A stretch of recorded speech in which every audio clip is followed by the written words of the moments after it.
In the first chapter of the book of Isaiah, we find that God is not happy with his people, and it's pretty serious. So much so that in verses 11 through 15, God basically says this to them. He says, "Your sacrifices and your offerings are now meaningless to me. When you come before me, I think, who asked you to come in here and trample up my courts?" God says that he can't bear their worship and their religious events. And God says that when they pray, he is no longer listening. Ouch. It is a stinging rebuke. So whatever it is that God's people have done, it is very, very serious in God's eyes.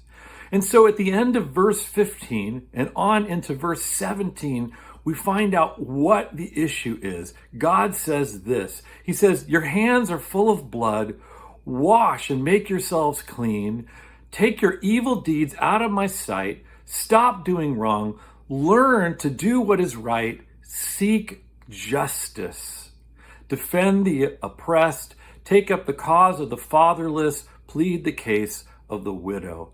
So the problem is that God's people have been neglecting justice. First of all, they've been acting unjustly. They've been taking advantage of the poor and the vulnerable. But not only that, they have failed to seek justice for other people, for the vulnerable, for the oppressed. And both of these things have made them hypocrites in God's eyes, because God calls his people to seek to do right and to act justly and to seek justice for others. And their hypocrisy had become so bad that God could no longer even stand their worship or their acts of faith. Later in Isaiah, God describes the people saying, "They honor me with their lips, but their hearts are far from me." Jesus quotes these same words about the people of God in his time as well. So what we learn here is that justice is really, really important to God. And when, as people of faith, we neglect justice and go on worshiping God as if nothing is wrong, we become hypocrites. And God is not happy with us at all. And we need to reckon with the fact that just like the people in Isaiah's time and Jesus' time, we too are often people who ignore justice.